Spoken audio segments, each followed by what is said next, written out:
Hello बच्चों, let's see this question. In chromyl chloride test for confirmation of Cl minus ions यानी chloride ions, a yellow solution is obtained. ठीक है भाई।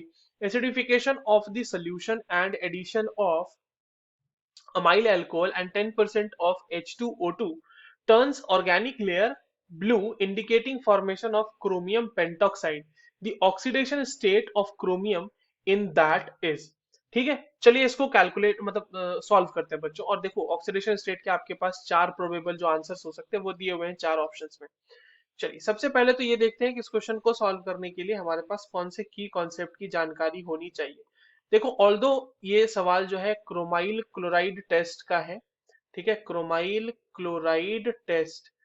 But इसमें आप अगर क्रोमाइल क्लोराइड टेस्ट का अगर कॉन्सेप्ट हटा भी दो तब भी आप आसानी से ऑक्सीडेशन स्टेट कैलकुलेट कर सकते हो। सिर्फ आपसे यही तो पूछा जा रहा है कि क्रोमियम पेंटॉक्साइड में ऑक्सीडेशन स्टेट होता कितना है, ये बता दो। क्रोमाइल क्लोराइड तो बस ये आपको एक डिस्ट्रैक्शन की तरह यूज किया गया है इस पूरे क्वेश्चन में। फिर भी चलिए हम क्रोमाइल क्लोराइड टेस्ट को लगे हाथों समझ भी लेते हैं।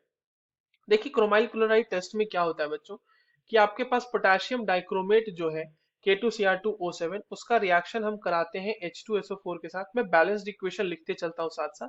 और साथ में हमारे पास है क्लोराइड आयन। ठीक है, तो वो मान लीजिए NaCl के फॉर्म में हमारे पास मौजूद है NaCl।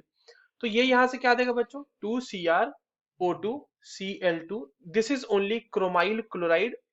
उसके बाद ये देता है 2KHSO4 plus 4NaHSO4 plus 3H2O। ठीक है, तो ये आपका बन गया क्रोमाइल क्लोराइड। तो यही है आपका क्रोमाइल क्लोराइड। ठीक है, बढ़िया बात है।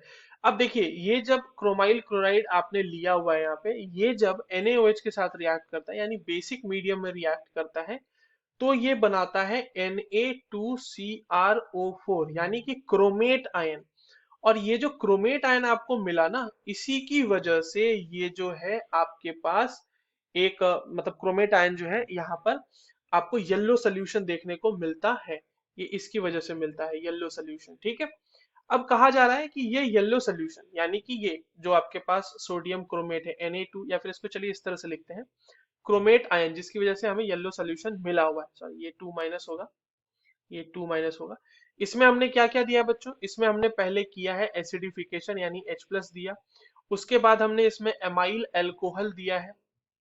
एमाइल अल्कोहल के बाद इसमें हमने क्या ऐड किया है, 10% H2O2 भी ऐड किया है। इसके प्रेजेंस में ये बना दे रहा है CrO5। अब देखो CrO5 जो है ना, इसका बहुत ही प्यारा सा स्ट्रक्चर होता है, बटरफ्लाई स्ट्रक्चर जिसे हम लोग बोलते हैं, जहां पे एक्चुअल में चार ऑक्सीजन जो है वो पेरोक्साइड के फॉर्म में मौजूद है। तो और एक ऑक्साइड हमारा एक जो है ऑक्सीजन वो ऑक्साइड के फॉर्म में मौजूद है। तो यहाँ पर अगर इसके ऑक्सीडेशन स्टेट को क्रोमियम को मान लो X, तो चार ऑक्सीजन के लिए क्योंकि वो पेरोक्साइड के फॉर्म में है तो देखो इसके लिए हम लोग कंसिडर करेंगे -2, और इन दोनों के लिए कंसिडर करेंगे -2, यानी कि ओवरऑल हो गया -4। और ये जो ऑक्सीजन है इसके लिए करेंगे -2 क्योंकि वो ऑक्साइड के फॉर्म में मौजूद है। और ओवरऑल कंपाउंड के ऊपर चार्ज है 0, तो यहाँ पर से X की बच्चों वैल्यू आ जाएगी +6, और यही पूछा गया था हमसे सवाल में। So the correct answer for this question will be option C. That is the correct answer. I hope you understood this well. All the very best.